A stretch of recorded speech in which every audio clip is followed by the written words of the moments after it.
There you go. Good evening, everyone. Thank you for joining us for a second webinar series around employment, which is proudly hosted by the Cleft, Lip and Palate Association and funded by the VTCT Foundation. The topic tonight is around application forms and interviews. We will be joined by three of our volunteers, Stav, Amanda and Andrew, who will host the series this evening and who have a wealth of experience and knowledge around this topic. Please do ask questions throughout the webinar, as we will have time to answer them at the end. I'm now going to pass you over to Stav. All right, hello everybody. Welcome to tonight's webinar via CLAPA. I'm Stav. I'm sure you've heard of me before. I was born with a bilateral cleft lip and palate, and I am currently working in the marketing industry with a sidebar of baking on the side. Anyway, so let's get into the application forms and how to prepare and all of this. So as you can see on the screen, we've got some points here that I'm going to talk about. The main points are there to prep you. Now, while for some jobs you will be asked to send just a CV and cover letter, most roles now require you to fill in an application form instead. You'll need to complete most job application forms online via the company's website. Registering your details means that you can save your work as you go, meaning you don't have to finish the form in one sitting. Paper forms are still accepted in some cases, but most of the time it is online at the moment. So now I wonder, you're probably thinking, how do I prepare for making an application?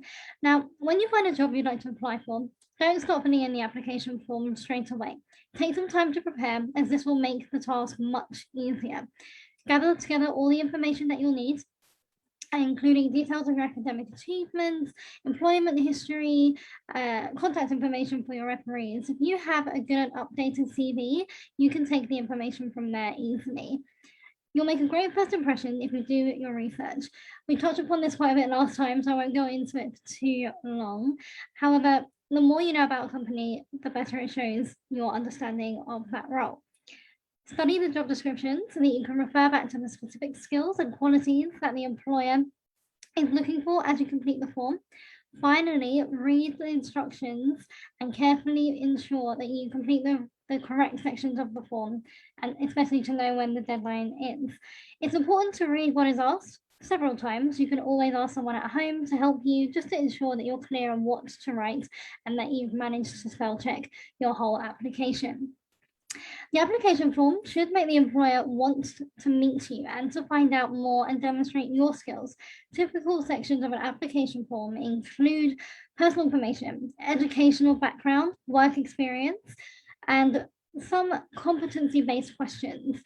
Personal statement as also as a sidebar to the application. Write a well-structured, well-argued case that you are the right person for this job. Again, referring to the person specification set out in the advert. Correct chronological order of events is very important. That's the time that you would need to refer back to your CV and to ensure that you have got all the information correct. And further to this, don't be afraid to sell yourself. This is your chance to shine, and this is your chance to get the employer to really know who you are in a formal way. Most application forms will also require you to provide details of at least 2 people who can provide references. You may sometimes be asked to attach a CV and a cover letter, which we touched on last time. Never lie on your job application form. Not only is this dishonest, but in more cases than once, you're going to get found out. Refining your writing style will improve the quality of your application. Employers are looking for confident applicants who can convince them of their capabilities. And if you know that you're right for the job, you should have no problem in being able to express this via the application form, though it does look daunting at first. Use power verbs such as transformed, delivered, achieved, and make sure to be positive. They want to see that you are really excited for applying to this role. Focus on answering the questions and avoid waffling or being too vague. Select appropriate examples of your achievements from past experience. Demonstrate enthusiasm for the role as previously stated, and ask somebody else, such as a careers advisor, parent, or friend, to read over your application. There is no shame in asking for help, and especially when you know that this is going to go to a future employer. They want to make sure that you do go over your own work and you are meticulous in an application form.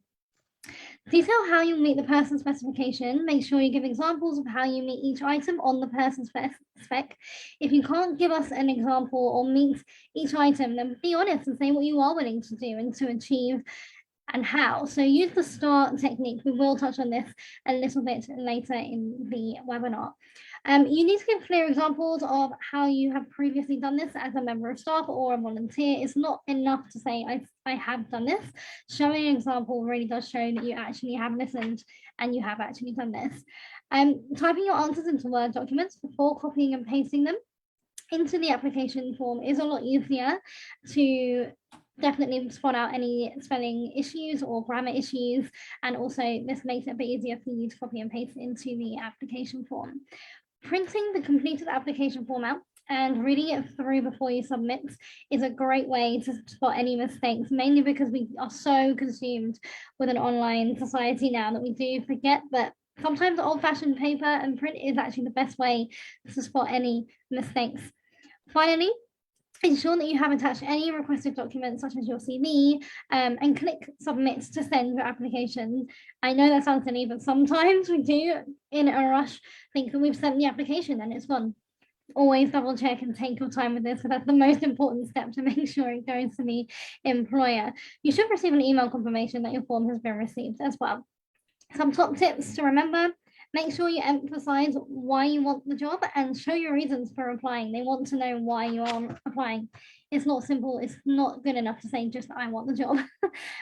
Be a recognizable name. Show your personality if you can through the application. Make your application easy to read. This is one that I definitely would recommend, because sometimes it's too all over the place when you haven't formatted it correctly. Take time to tailor it, develop an online presence, and use social media for networking. I mean, LinkedIn is there for that particular reason. Definitely don't shy away from it. I know I did at the beginning of LinkedIn when it did come out, but it's actually proved to be a pretty useful tool, particularly as an app on your phone. Make good use of your hobbies and interests. Be sure to mention this in your application. This is how you would stand out. No two interests and hobbies are exactly the same in CVs and applications. And make sure you have perfect spelling and grammar, which you've already touched on. Now, I'm going to hand you over to Amanda for interview prep. Thanks very much, Stav. Good evening, everyone. My name's Amanda Bates. I was born with a bilateral cleft lip and palate. I work in health research and I'm also a chartered psychologist. So, interview preparation. So, understandably, many people feel nervous about a job interview. I know I do. But it's important to remember that some reach the interview stage and never get offered the job. And with job hunting, there's not much consolation in coming second. And I definitely know that from experience.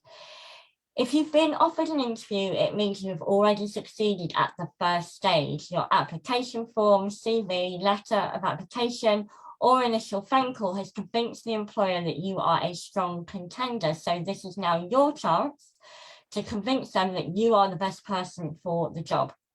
You may well have been shortlisted from dozens of applicants, so you are doing so well to get this far.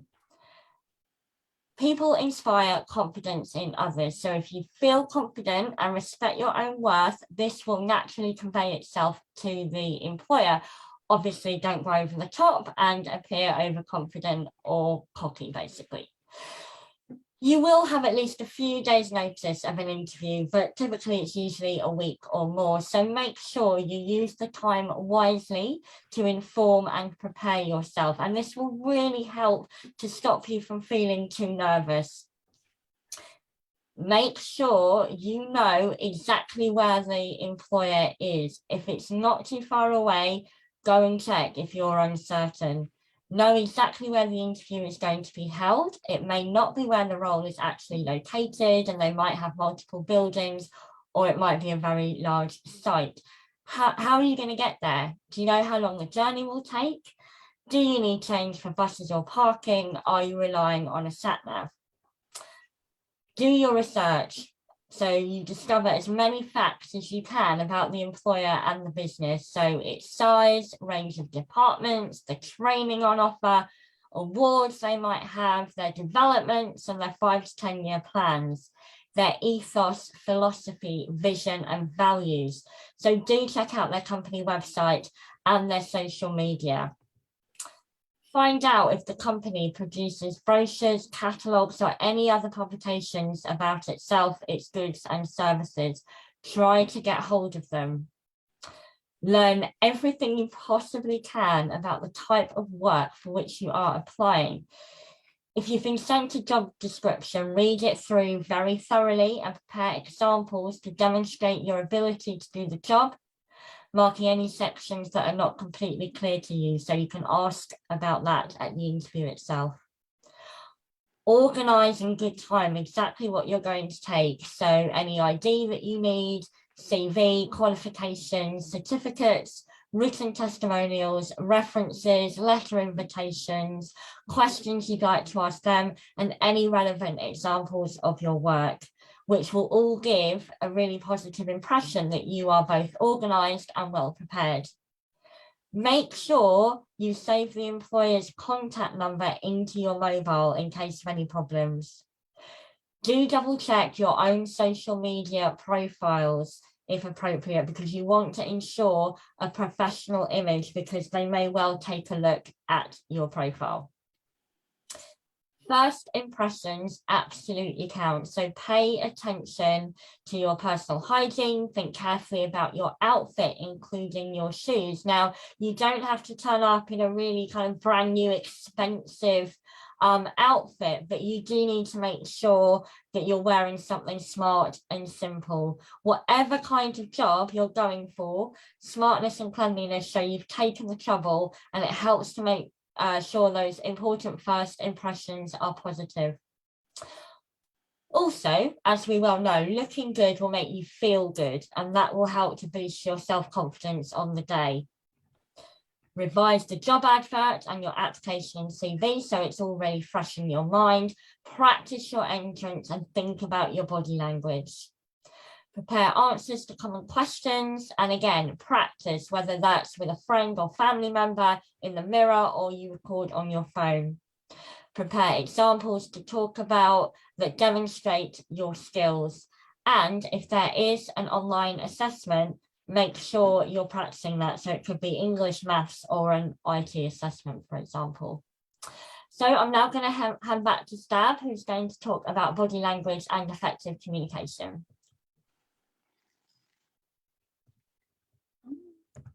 1 moment, sorry, technical difficulty there. Here we go. Body language and effective communication. So, Professor Albert Mehrabian, probably butchered that name, very sorry, has established that the effectiveness of spoken communication is made up of the following elements that you can see on the screen at the moment. If there is a mismatch between a person's non-verbal behavior and what they're actually saying, then they may say one thing with words, but their body language is telling a different story. Check that your body language is matching your verbal communication. For example, body posture. This is about the way you sit, stand, or move. Do you hold yourself upright, well balanced? Do you slouch and hunch? Do you look away? You will not sound confident if you do force your voice, lose energy, or have a lack of volume. Proximity and distance is also important. Space, make sure that there is enough space really between you and an employer, future employer. And get to know your own personal space and be sensitive to that of others. Is positioning yourself closer or further away from the other person more effective? Have you noticed this in the past? Eye contact. Now, this is a really important one. Eye contact is important as it's a key aspect of non-verbal communication for sighted people. Aim for steady, relaxed contact and avoid intrusive staring, such as, looking them straight in the eyes. Tone and volume of your voice. Notice how it changes in pitch and tone. One of our voices can show tiredness, whining, sarcasm, etc. So breathing in and relaxation will help you to protect the voice assertively. Gestures. Now, some gestures can bring your words to life. I know I use my hands quite a lot. I don't mean to. It's kind of a part of my personality. But the employer will pick up on certain gestures depending on how you are asked certain questions and how you will move throughout the whole process. People will form an impression of you from these aspects, and often within a few seconds. So fair or unfair, unfortunately, this is something to be aware of. language. Now, it's important to ensure that the language we use is friendly, but not over familiar or inappropriate. You know, you are meeting a future employer, so you do want to seem a little bit reserved at first, I think, and then come out of your shell with the questions that they do ask you. Develop your understanding and your skills to prevent misunderstandings and incorrect assumptions from being made. Appearance, looking smart and projecting the right image is important in an interview. As a general rule, always dress smarter for an interview than a normal day. Think about the following before your interview. So these are some top tips really that I would probably consider as the top things to look out for. Check the weather forecast. Now, if you are in the UK, which we all are, we know that the rain and the wind is not our friend on most days, particularly in the winter. So definitely make sure that you have enough time to get to the interview in case of weather issues and forecasts. Dress smartly, which we've already touched on. Choose colours that are fairly neutral and fairly office-like, I would say. Be confident and stand up straight. I know these are two very difficult things to notice on and to remember, but maybe practice speaking in front of a mirror, particularly before an interview, to make sure that you are being assertive, let's say, on the day. And go easy on the aftershave, perfume, makeup and jewelry. You're not going on a date here, you're going on an interview. You need to make sure that it's mainly just kind of toned down just a little bit. And number one rule really is to be professional. Don't be afraid to show your personality, but at the same time, you are in a interview setting, so we do want to make sure that you are professional. Now, I'm going to hand you over to Andrew, as I think he will be talking to you for preparation for interview questions. Thank you, Stav. Good evening, everybody. Thanks for tuning in to us tonight. For those that didn't do so last time on the first one, I'm Andrew, and born with a bilateral cleft lip and palate. I've been involved in setting up businesses in the past, which meant not only hiring staff, but also having to apply for jobs myself. So I'm sort of semi-retired now, so my career goes back many, many years.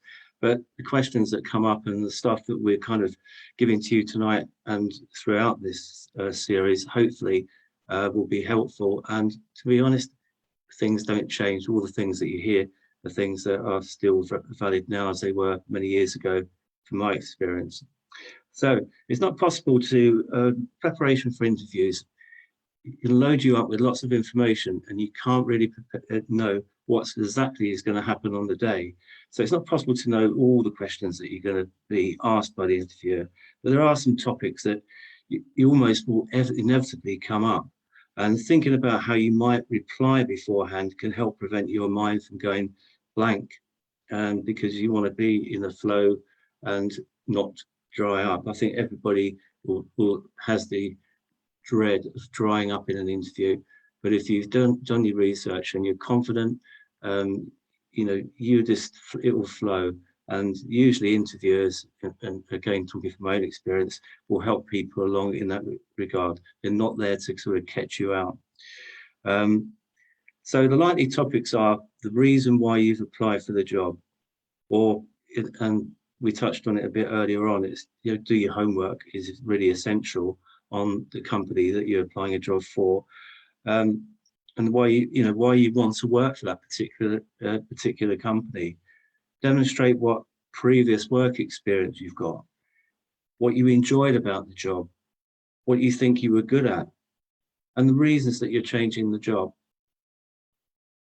And then what you have to bring to the job, the relevance of your experience to the job. There may be a particular reason why you've been shortlisted.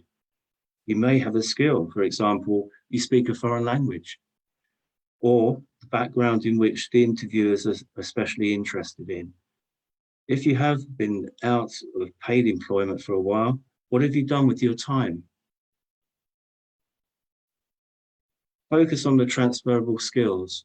That's very important. We build up skills in over time in whatever job we do or however many jobs we do. And some of those, and very often, a number of those skills are transferable. A skill is ability to do something. And the term transferable skills is used to describe skills which can be transferred from one job or activity to another, inside or outside the work situation. These are very important, and they might be, some of the voluntary work or community work or paid work activities that you've encountered. So these skills commonly include the following: communication skills, verbal and written, working with others, team working, essential that you can work with other people, that you can demonstrate that you can fit into that environment and what reasons you think you do. Numeracy skills, self-management, including time management, management of learning, taking responsibility for our own learning and performance, including the skills of self-appraisal and reflection, problem solving, planning, and IT skills. Information management, including information searching and handling. At that point, I'll hand back to Amanda to carry on the next subject. Thanks very much, Andrew. So I'm just going to talk briefly now about answering interview questions. So if you give too little, they'll be unsure you've got the skills or experience, but if you give too much and go on for perhaps too long, you'll be trying their patience. So the key is to answer questions fully and make a few key points for each question. Always give examples so your answers are as concrete as possible. I know it's hard, but avoid yes or no answers as much as you can. And as I say, always give examples to illustrate your skills and your experience. Try and give those examples from different jobs, different aspects of your life, not just one. If you're not sure you are giving enough information, you can always check with the interviewer if they would like to continue. Give full answers, but don't overdo it. I think you can kind of quickly get a sense from the interviewer whether you've given enough or not, basically, in my experience. But if you think you are giving too much information, take a look at the interviewers. Have they stopped making notes, for example? This might mean you are giving too much detail or you're not giving a relevant answer. It is absolutely fine to take your time before answering. If you are asked something you didn't expect or you need some time to think, take your time. Do not rush into answers without thinking. You can fill the time by giving an irrelevant answer or say something like but I think something like perhaps taking a sip of water just to give you a little bit of a chance to gather your thoughts, to think about your first answer is a really good way of giving yourself a bit more time.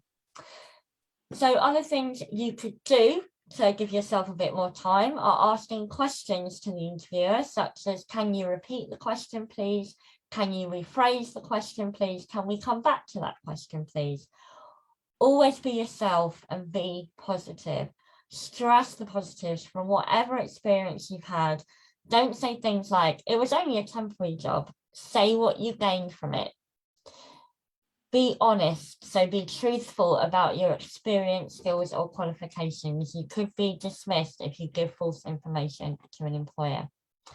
Now, Stav mentioned the STAR technique earlier, so I'm just going to briefly talk about that. So the STAR guide essentially helps to give you a structure for your answers, both on an application form, but also in an interview setting. So S stands for situation, which should be 20%, where you set the scene and the context. Where were you working? What was the job? T is for task, so that's 10% of your answer. What was the task set? A for action, so half your answer, 50%, the most important part. Describe exactly what you did, what skills you used to achieve the outcome, what was your individual contribution. And R is for result, and that's 20% of your answer. What was the end result? It can be a negative result, that's fine, as long as you explain what you learned. Common themes tend to be around communication, teamwork, organisation, problem solving, and dealing with a conflict and or angry customer. Have a specific example already prepared in the event of these questions. And I'm now going to hand back to Stav, who's going to talk about the interview. Yes, now the interview, this is the hard part actually of the applications and all of the forms that you have to fill in. Now this is your one chance with the employer. It's up to you to convince them really if you are the person that they want. Use the interview to sell yourself, don't exaggerate. Make sure that you and the employer are aware of your strengths and enthusiasms. Like I said before, being positive can really go a long way. You're bound to feel nervous, which is totally normal. Of course, even experienced interviewers feel nervous for interviews, and sometimes they can be even more nervous than you are. So definitely remember that we are all human. We all do get the nerves and jitters sometimes. Good manners are important. Shake hands firmly with the interviewer, have a good posture, smile, make plenty of eye contact, and look interested when being spoken to. Be aware of your body language, as previously stated. Speak clearly and slowly. Adapt the right tone. There may be more than one person interviewing you. I know that can be daunting, but a lot of the time, if you address your answers to the person who asked you the question directly, but glance at everyone on the panel, that kind of gives an information, an indication that you are paying more attention to everyone in the room. Avoid yes and no answers to questions, also been previously stated, being honest. Of course, find an opportunity to say what you need to find out. Now, sometimes on application forms, you don't have the opportunity to ask these type of questions than you would in person. There may be some points that are important to you that have not been covered in the interview. Find an appropriate moment to ask the question. Mention personal business successes, however minor. Take pride in your development and achievements. Sometimes you may not be able to put everything on your CV from the last 20 years. So definitely you can get a moment, go back to those years and state why you are right for the role. And also, how have you benefited an employer in the past? Save time, save money, increase productivity. All of these things is what a future employer wants to see in a potential hire. Don't be critical and blame people for anything or circumstance in a previous role. When you speak about past employment, people you've worked with, or for training or development, be upbeat and positive. If you moan, this will give the interviewers a wrong impression of you, and you never know what connections they may have or in terms of going forward for other roles. And finally, what questions do you have? Now, when I interview people, I know that the one thing I want to hear mainly is their own questions, because if they've researched a company, then I'm going to get some very interesting questions from them. Candidates are normally given the opportunity to ask questions at the very, very end of the interview. I would prepare some things like, what types of training opportunities can you offer? Is there a chance for a promotion in the future that shows that you are hoping to stay longer and this is not going to be a part-time role? Can you please tell me how the role relates to the overall structure of the organization? How would you describe the work culture here? Now, that's one that I've always used, and actually it's quite a common question that you get to find out the real culture of the company. What are the most important issues that you think the organization will face in the future? Have you recently introduced a new product, service, or project, and will I be able to work on it? That's always a really great way to enter an interview question. Do you have any doubts whether I am suited to this position? Now, that's a very bold question, but I'll be honest, I think it's actually sometimes very necessary, because you don't want to know that they're not wasting their time, and you don't want to know they're wasting your time. So sometimes coming across as bold can come across as, okay, they're very confident in asking about themselves and they are willing to learn and take on criticism. How long will it be before I hear if I am successful? I have asked this in the past, and I don't think it's a bad question to ask, because sometimes you need to know if you will hear back within the week or within a couple of weeks. Some couple things that it's not good to talk about, definitely before you get the job anyway, is anything that you're going to get out of the job. For example, pay, sick pay, pension, break times, and cigarette breaks. Now, they're not really the issues that you want to bring up in an interview, but if they arise later on when you get the job, fair enough, you can ask. But I think at the beginning stages, best to leave that to the side. Now I'm going to go on to a few other things that we can consider and some resources which we can send to you if you would like these post-webinar. Now you may be required to do some selection tests. Be prepared for this. This is a very normal thing these days.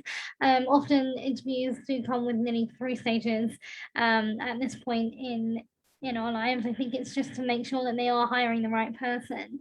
Personality tests, typing tests, basic arithmetic tests, aptitude tests, and psychometric tests are also things to look out for on the day or even before. A lot of the time they do tell you this though before you get there, so don't be too worried that they're just going to spring this on you. Most of the time they do let you know. Now, the other thing that we've all got used to is being digital. I know that my sister actually recently has gone through a number of digital interviews, and there's things that she's had to consider, particularly practicing using the digital methods beforehand, like Microsoft, anything that you're using, always practice before and log in plenty of time to spare so that you can check everything is working well. We all know technology is sometimes not our friend. Try to have 2 devices available. If you can, a phone or tablet, and in case you don't have access from one device, you have another backup just there on time as well. It's always useful to reboot your router 30 minutes prior to any online meeting, just to ensure that it's working at its full capacity. You don't want it to cut out mid-interview. Make sure that you are connected to a power source always, always, always.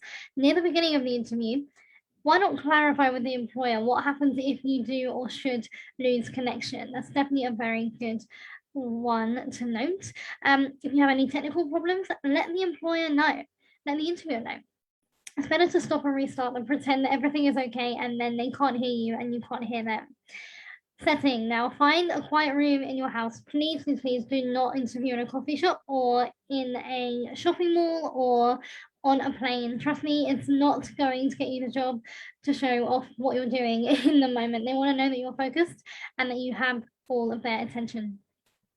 Think about where you'll sit in your posture again and the angle of the camera. Make sure your room is well lit. Bright lighting above and in front of you is usually best. Always good to invest in a ring light when you're doing these digital interviews. Avoid having bright lights behind you just to make sure you can have a shadow behind you, or you can have a background like we have today. Plain would be the best one, but they have quite a few now on Zoom and all the other technical side of things to get you ready and prepared smartly. Dress smartly from head to toe. Now, we don't want any pajamas on our interviews. Trust me, that's not a good idea. And we want to make sure that you would be smart in person as you would online, as this is important. They need to know that you will be presenting yourself in a smart way, both in person and professionally in the workplace. Again, consider your communication and your body language, as these are one of the top 5 things in any particular interview, particularly a digital interview. Now, that's all I have to say on the interviews side of things. We are going to open the floor to questions. Thank you, everyone. So there's a few questions that have been sent in. So I think you've covered the first one, Stav, in terms of what to wear to an interview if it's on Zoom. So thank you for that. The next one is, when is the best time to say I need additional support? For example, if I'm a person who has a hearing difficulty or may need a brighter screen to see things better, or may need to see things need to be zoomed in or take a little bit longer to process information. When's the best time to sort of raise that?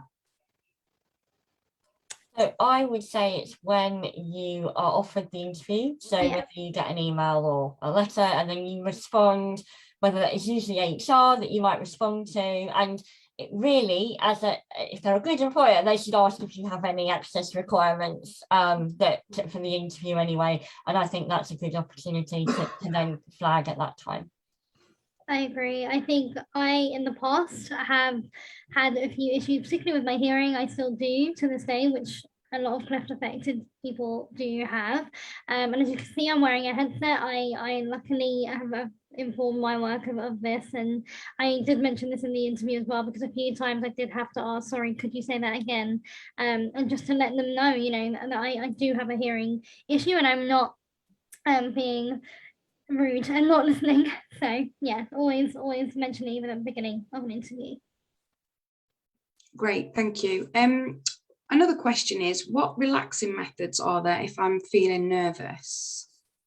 I like to do a few, I guess, a yoga session before an interview, maybe a couple hours before, so you're not sweating on the interview. But if you can, practice your breathing, definitely. And I don't know if anyone's heard of the hero pose, but you know, if you do kind of stand there and put your shoulders back and just for a few seconds make yourself feel tall, because trust me, I'm not tall. It makes you feel confident before you go into an interview. Yeah, I definitely agree with those. And I think for me, I think the sort of deep breathing and breathing from your kind of belly, and so it's not all tight, you're not all tight in your chest.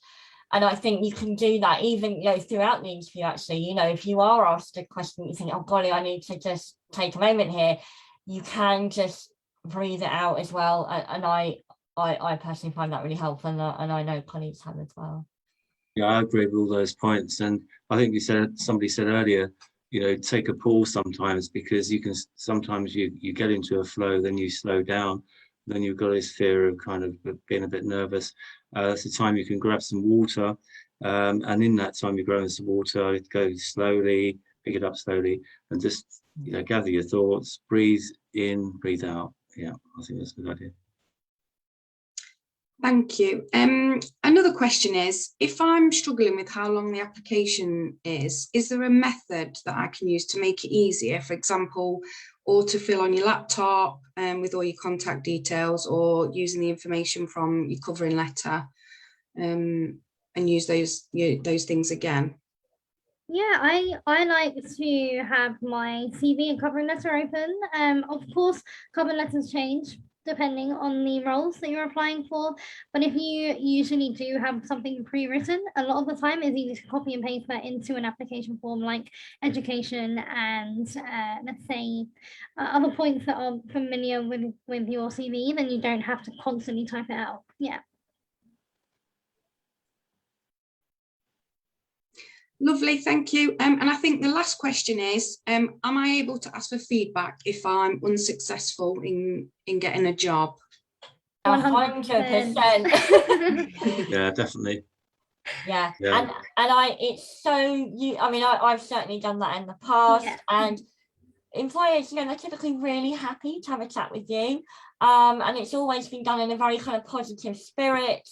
And it's really helpful as a learning process. So you take that, you learn from it, and you go forward. And sometimes, you know, when I have kind of come second, sometimes the person who's come first is because they've got a lot more experience. So even just knowing things like that, you kind of think, oh, okay, you know, I couldn't do much about that, if you see what I mean. So yeah, getting feedback is great. I agree, and I think sometimes it makes you feel a bit better as well. So if you have been declined a position, it's often very easy for us to blame ourselves and, oh, it was what we did and how we came across, and sometimes it isn't, like Amanda said, it could just be that they have just tipped the experience more so than you have, and they actually really liked your personality in person. I mean, if I put my previous past experience of being the employer, quite a lot, that's happened quite a lot actually, where it's, the person has contacted me, and I really don't mind. You know, I welcome the opportunity of putting them at ease and giving them reason and being honest about it as well. I think most employers will be honest about it, whether it's a positive, or if it's something that is really significant, they should know anyway. And I think that's a definite plus point for the future. Things will come out of that which will help you in your next interview.